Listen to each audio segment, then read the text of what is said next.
Hi everyone, I'm Lyndon Thorpe. This is Peace and Wealth. Every weekend we're here with either Ebby Sheila or Marlene Greenleaf. Today it's Ebby and she's there ready and raring to go, so I'll bring her in.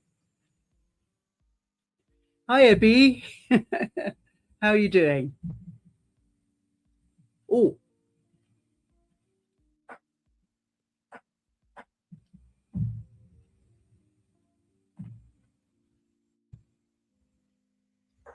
we can't yet hear you, but I'm sure you're coming any minute.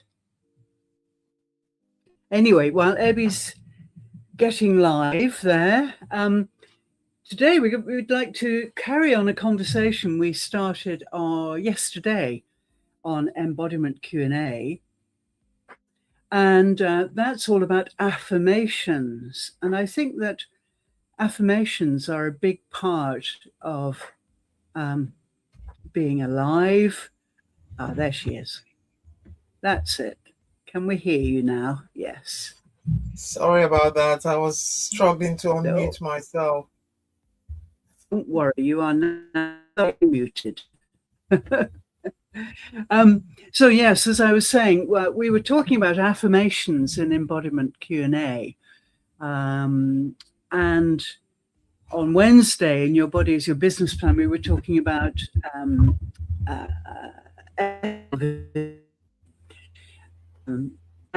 so fit together really, because if you are online and you're ethically visible, whether you're doing what you and I are doing now, or writing posts, or whatever you're doing online on social media and so on, then you're visible, and therefore the way language works is very important. And as you know, that's what a lot of what we do with Lodestone, getting in touch with your natural language, your peaceful language, your wealthy language, excuse me, which tends to get corrupted because this is maybe an important point. We humans are very absorbing. We can absorb language. So, things that people say to you when you're a child, you can probably remember them now. They may have been good things, they may have been bad things, but we retain them. So it's therefore evident that language lives in our body. Let's put it that way.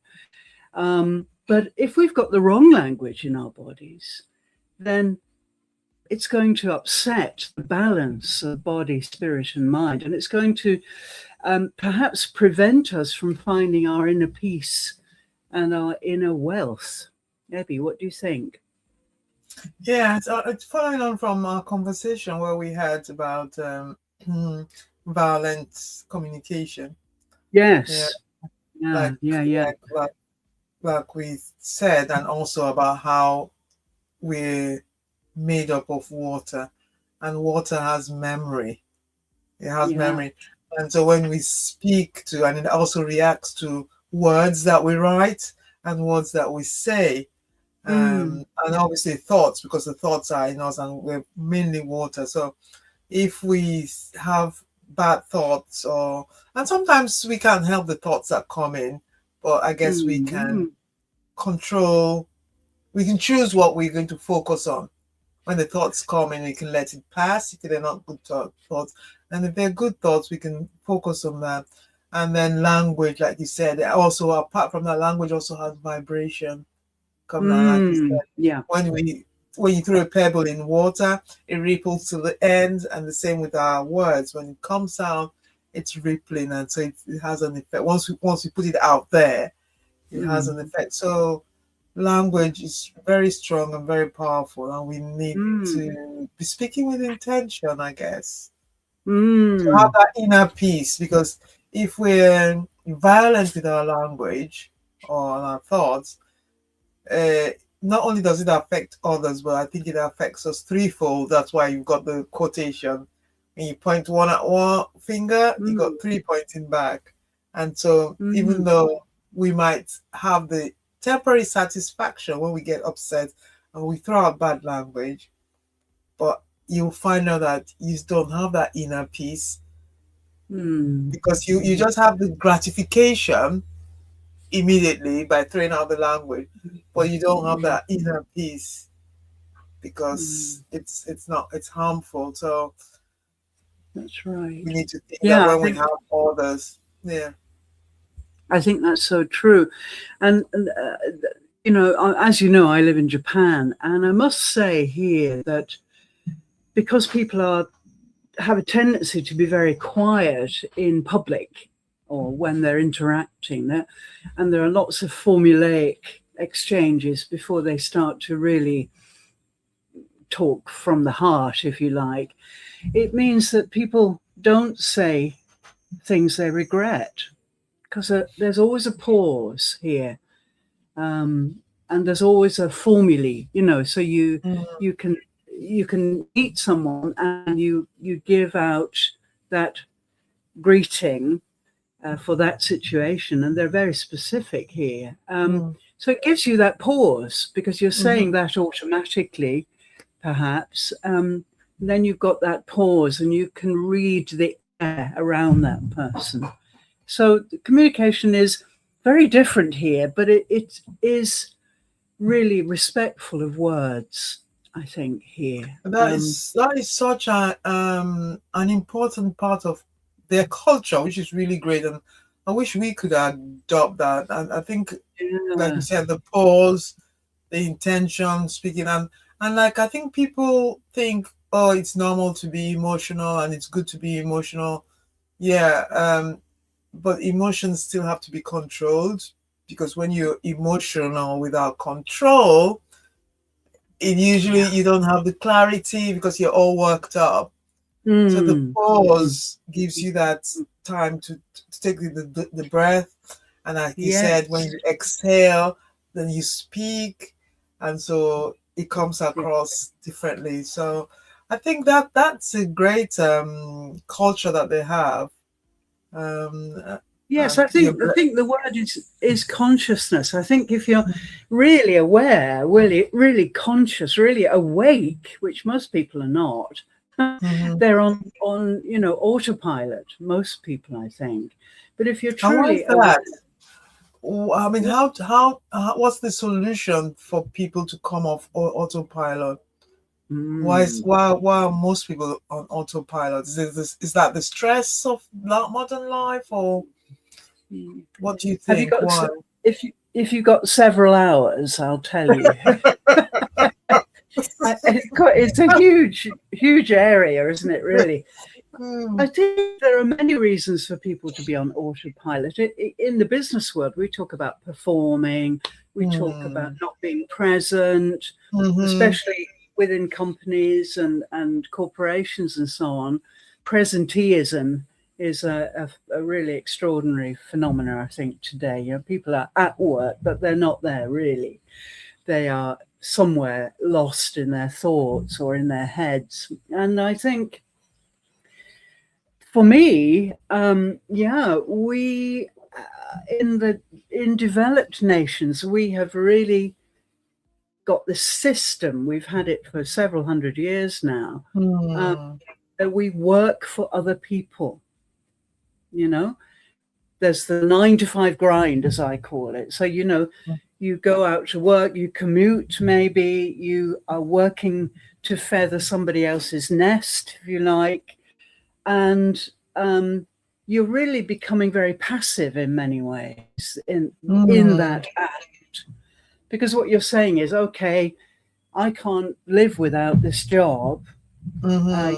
You provide the opportunity for me to earn an hourly rate. I mean, it always amazes me that most people are satisfied with earning an hourly rate. You know, I mean, I don't know if they're satisfied, but I think we get trapped in the materialism of life.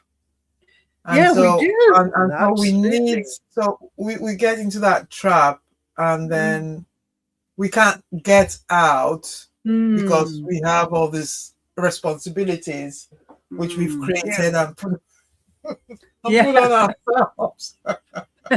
without thinking about the consequences. And Yeah. so you find most people are stuck, and then they're doing something that's not really from here. So, like you said, Yes, they're not that's right. present, they're performing all the time. And then that Yeah. catches up after a few decades, it just catch up with you. And Yes. yeah. So that's what I mean really by autopilot, in that we're not interacting with from the heart, because we don't want to be there. We don't want to be in that 9 to 5 job, perhaps. You know, something like Gallup poll says that 85% of employees are completely dissatisfied and disengaged with their work. Yeah. So I don't know anybody who's, I mean, they might be happy in some aspects, but generally they're not happy. And it really breaks my heart, because I live in the city, and luckily I'm retired now, but when I go into the main city at rush hour, so when people are going to work or returning from work, it's really sad, because everybody looks like a robot. So we look like minions, really. So everybody's walking in one direction, and most people now are on this. So they're on their phones, even when they're walking, and when they're on the trains or the tubes, they're all on that. So there's no human interaction, and it's like everybody's like walking in one direction in the morning, and then the opposite direction in the afternoon, and it's just like it's quite sad to see, because it's happened. I mean, it's like the boiling frog syndrome, where it's happened over decades. So we've not realized that we're in that situation, and especially if you're still in work, you don't realize it's normal. It's now the normal. Well, that's right. We think that everybody does it. And I remember very clearly about 10 years ago, I, as you know, was a teacher at university, and I worked for an hourly rate. But when you're a teacher in Japan, you are really on your own. There's no training, there's no career development here for teachers. It's just like you do a 2-week license. You can get a teaching license in 2 weeks here.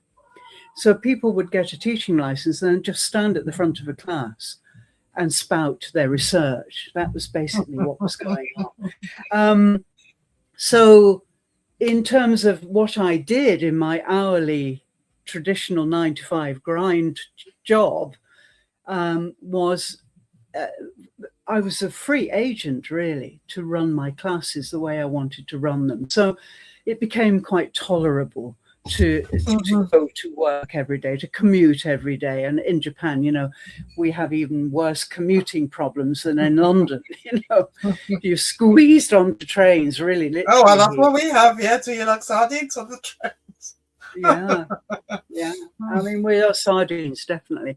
But, you know, I run my classes in my way. So, and I had my student relationships, which I adored. So I adored teaching these students, and I got a salary. So it was a bit different for me, because I really felt I was working for me because of my that sounds good.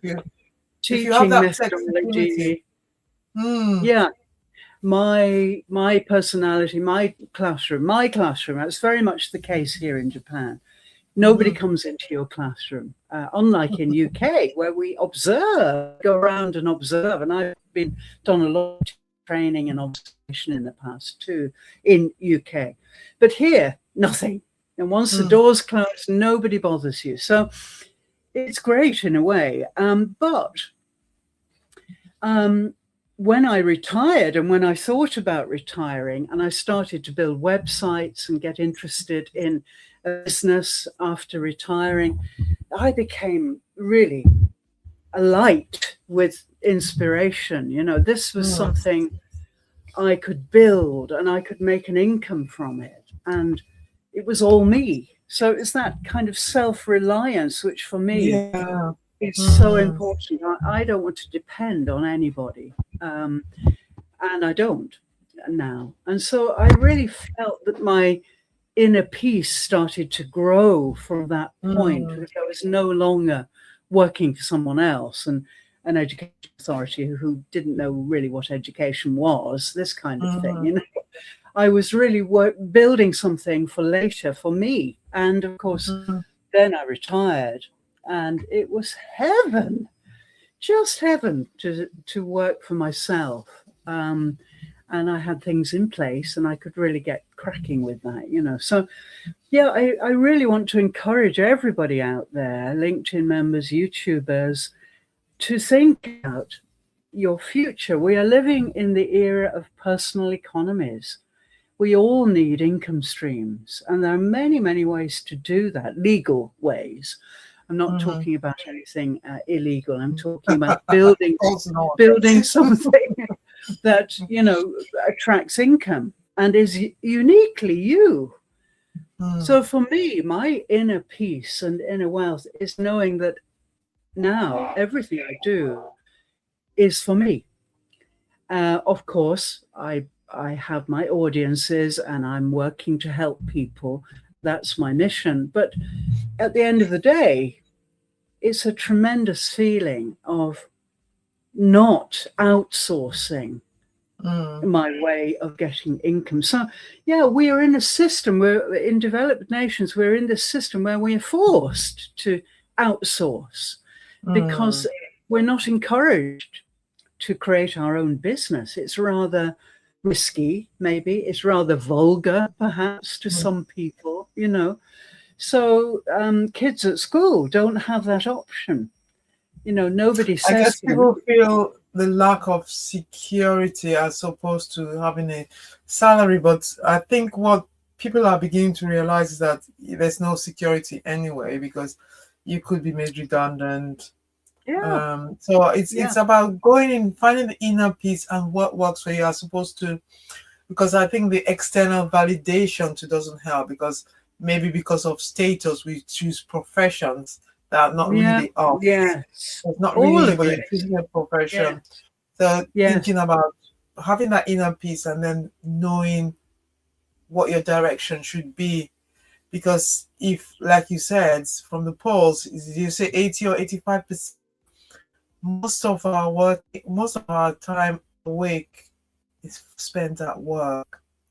So if you're yeah, unhappy there, what's happening in your personal life because you are unhappy at work? What's happening to your dis-ease within your body because you're unhappy at work? So it's something to really think about and to be embodied to understand what's actually happening within you, to be able to make the right choices because it's so important because if you're going to be working for 50, 60 years, yeah, yeah, um, yeah, yeah, that's it's right. important to be able to It's have very, that very inner important. peace. Hmm. Yes, Because inner definitely. peace equals wealth. Yeah, yeah, yeah, yeah. Definitely. And I feel very strongly that, young people, school leavers and so on, and certainly my students who were in their first year were school leavers and so on, I made it very clear that, they didn't have to go along the tracks they were being pushed along. Hmm. There were other things to do. And in fact, a lot of my classes were about that kind of self motivation, about really finding out what engages you. And so I encourage my students to really think about self-employment, and many did. Many are very happily running their own little businesses now. Hmm. Mm, and And the things that people don't realize is that these little businesses are the ones that really make the economy because they make the yeah, economy tick. Um, like when yes, I was growing up, I didn't think that I had a choice. I just thought yeah, finish, go work in corporate. But yeah, now yeah, there's more, and with things like Lodestone, like teaching about embodiment, knowing who you are, then you can be clear to make your decisions. You don't need yeah, anybody giving you advice. If you know who you are, you're truly embodied in your body, mind, and spirit. You're working with your unlimited mind, then it's easy to make those choices and get clear direction. Yes, yes. And I think the more we know ourselves, and Marlene Greenleaf and I are always talking about this, as you know, she's a big believer in her leadership work of really knowing who you are. Yeah, that's so important. Accepting who you are. But the problem is, yes, the problem is, Ebby, I think that most people haven't got a clue how to find out who they really are because they've been performing for a long time. Yes, and sometimes we need the help. Yeah, that's why sometimes there are people like us around who can help get there. Because like you said, that is so true, because you're so used to not that disconnection. It's your normal, so you don't even know where to start. You don't even know you're disconnected. That's right. But if you're unhappy and you don't have inner, I would suggest that if somebody doesn't have inner peace and wealth, there is disconnection for sure. Yeah, absolutely. If you're not happy in your job, there's disconnection.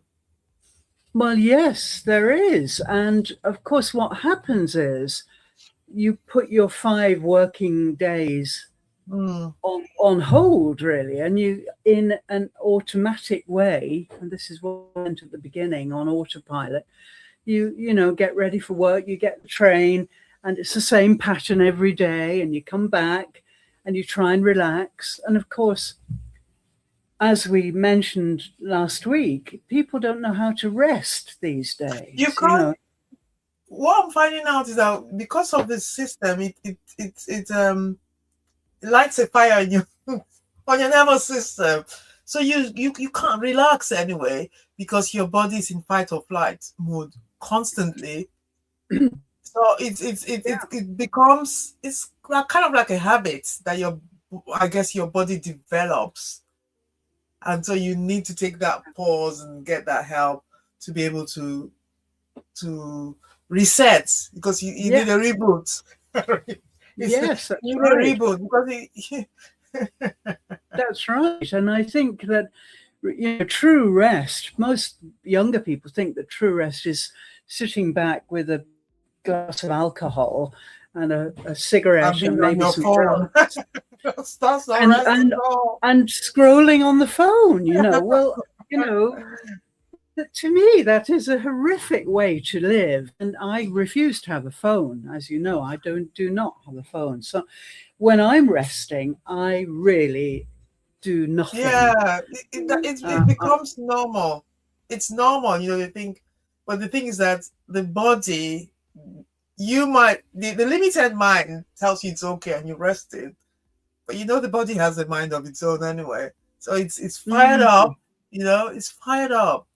And it becomes a habit and becomes the new normal. So it's always continuously fired up, continuously fired up. Yeah. And after about 2-3 decades, it's like, oh. Yeah, that's right. Yeah. And as you know, people don't realize that, and then they burn out. It creeps up on you. It creeps up on you.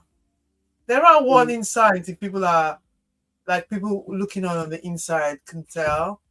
The different things. Either you're not resting, you're not taking holidays, you appear to be overperforming, but not really. Yeah. You can't switch off. You can't switch off. That's right. I think that's really one of the first signs, in my experience, that people can't sleep, they can't eat. They're not tasting their food. They're even looking at their phone while they're eating, So I think you need to be quite strict about things like eating. So, as Margaret Barry always says, we eat to replace the parts of our body that are falling away, if you like, that are dissolving. So eating, for example, is something where I'm 100% involved in that. I'm engaged in the taste, in the That's something mastication, in the yeah. so Yeah. and in the preparation, in the cooking, in the clearing up. It's a whole kind of Ritual. event for me. Yeah. Yeah. And so therefore the food I eat, which is carefully chosen, nourishes me. And I, you know, therefore on the nutrition level, I'm really looking after myself by eating when I'm eating. Many people are doing many other things while they're eating, like thinking or planning or panicking or looking at their phones. So the natural things in life, I think it's really wonderful to say, okay, I am now thinking only about food. I'm now eating. I'm now preparing. And put your 100% investment Being present. into Coming that. back to being present again. Yes, Yeah. that's right. So there are many times we can do that. For example, sleeping. We've been talking about sleep a lot recently on sleeping. People think they do sleeping. You know, they think, oh, I get ready for bed. I'm going to do sleep. You know, it's not something we do. It's something that arrives if we're in the right condition. So if you are an insomniac and you can't get to sleep, that's because you're trying to get to sleep. Yeah. You're trying from here. You know, sleep doesn't come from thinking. Sleep comes from a quiet body, a body that's ready to receive it. And it's a natural state. So we have the circadian rhythms of the earth, you know, the sunrise, the sunset. Those rhythms affect our body totally. The moonrise, the moonset, all of that.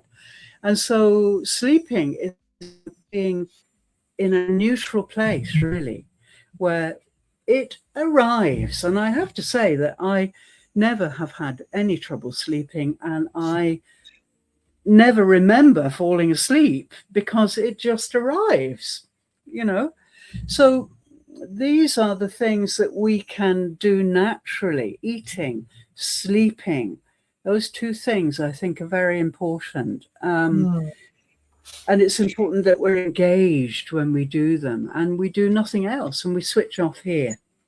But maybe that's a little goal you can try this week, our lovely audiences out there. Try to focus on those two things, sleeping and eating, and remember that they are about replacing your body. So if you're eating junk, then you're replacing parts of your body, junk. So giving some thought and some attention to what you're eating is really important. And drinking too. Hydration, of course, is important. And, you know, when you drink, make sure you are drinking and not doing anything else. So you see people holding their phone, holding a drink, drinking, checking the phone, drinking, you know, that won't benefit you at all, you know. So put your phone down and really close your eyes and really enjoy what you're drinking fully, 100%. I think most people could make a few changes with just eating and drinking and sleeping. Those three things are so essential to our balance, you know, our natural balance.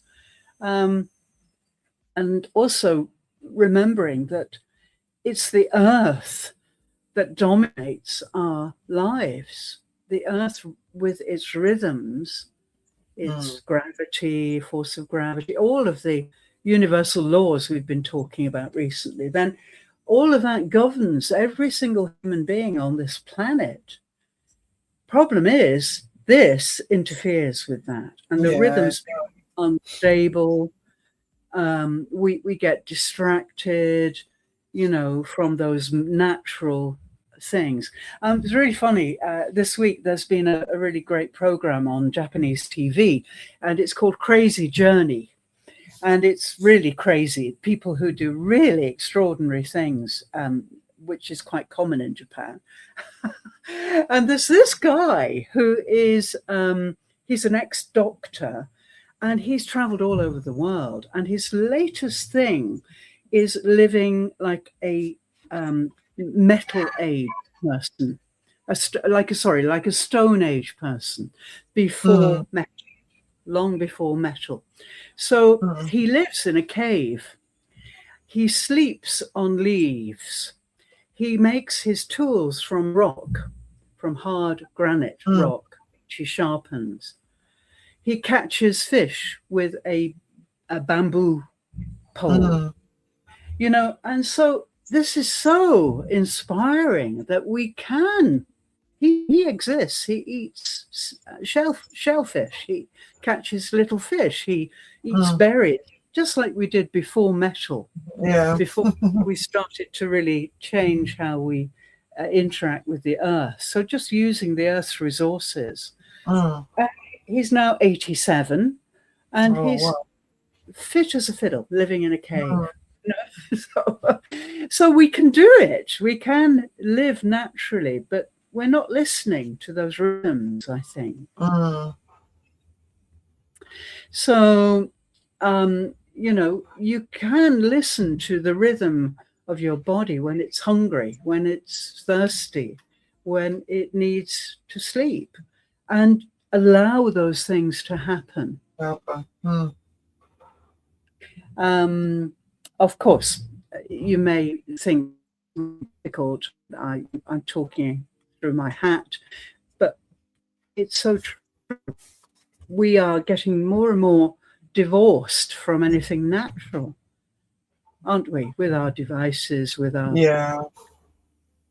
It just you can have those things, but I think everything in moderation and remembering to connect with self. So important. But I think as you connect with self too, you're not so indulged in those things too. That's right. Right. So see what you can do. Enjoy those things. You don't have to go and live in the desert or somewhere. You can still be in the city. No, of course. And enjoy those things. I'm just using those as him as an example. No, because I mean, at one point in my life, I did think about that. You know, would I be happy if I removed myself completely? And I thought, I still like those things. I like the internet. I like the communication. So I don't know if I'd be happy being, because some people do. Some people choose and they just cut off completely and they go off grid. But you can. I think you can still have both.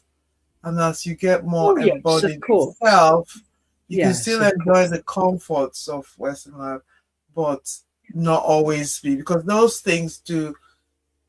I don't know if it's psychological, but the facts of like looking at a phone, the blue light and everything, it does contribute to the disconnection.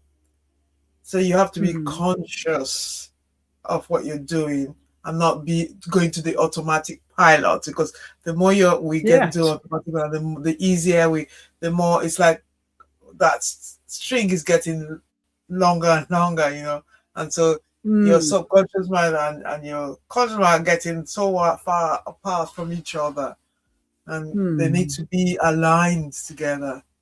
They all need to be operating as one. Yes. To find that peace and wealth, but it's all about having the inner peace. And when we talk about wealth, we're not talking about currency. I mean, currency can help, cash can help.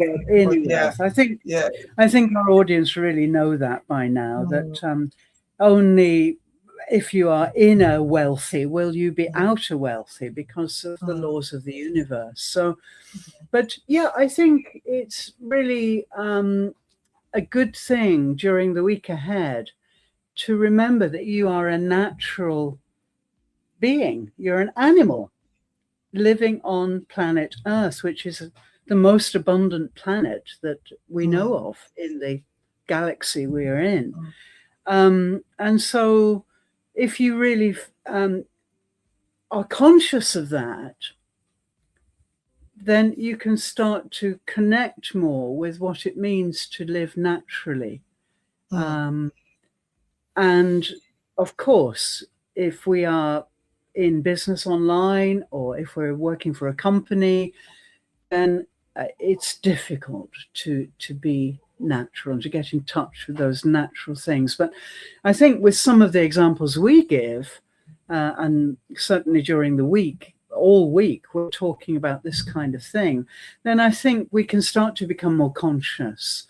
Yeah, Of, it's not impossible. If you're more conscious, then you can do it and avoid the negative things like the burnout and the things that follow disconnection of self, the unhappiness, the anxiety, the depression, and all those labels that follow these. There's this disconnection.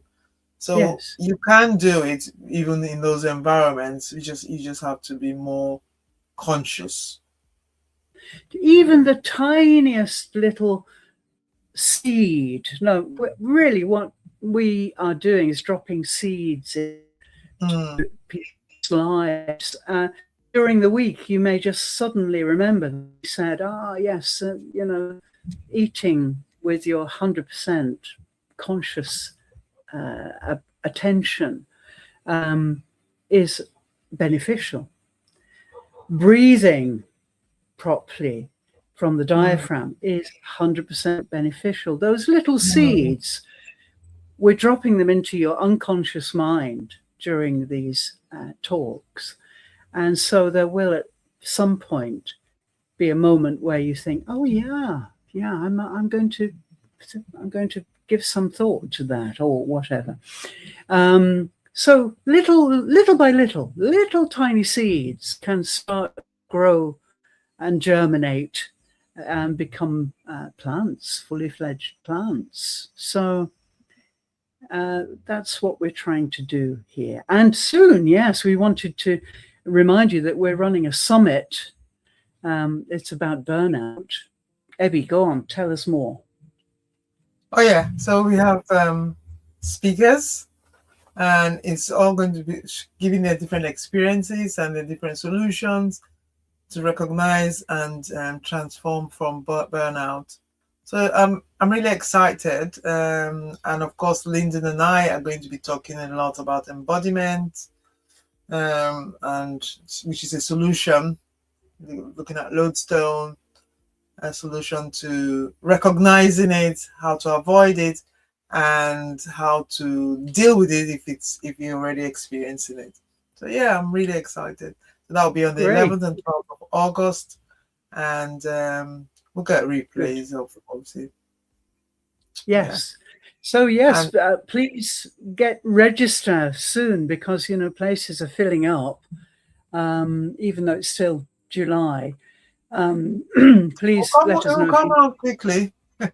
Yeah. Oh, things move very quickly.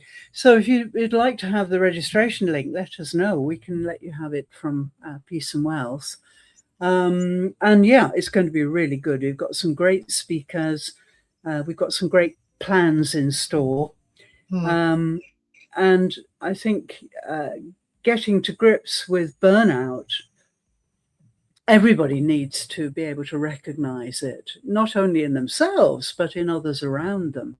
And so we'll be really opening that up so that you become more alert to it. So yeah, let us know if you'd like to know more about that. One word that's cropping up from burnout for me is human sustainability. Oh yeah, that's the phrase. That's the word cropping up a lot, yeah. Yeah, that's so important, isn't it? To be sustainable. I mean, the earth is suffering because of our behavior, human behavior. And we can see the sustainability of the earth is a little bit threatened by that. I believe it's now starting to recover. I think we're a bit arrogant to think that we can. We'll be long gone, and we'll be here because it will be more conscious adapt and it will recover. It's just very powerful. The earth is very, very powerful. It's a dynamic living thing, and yeah. So But if we sustainability, want to be happy in it, we need to be able to respect it.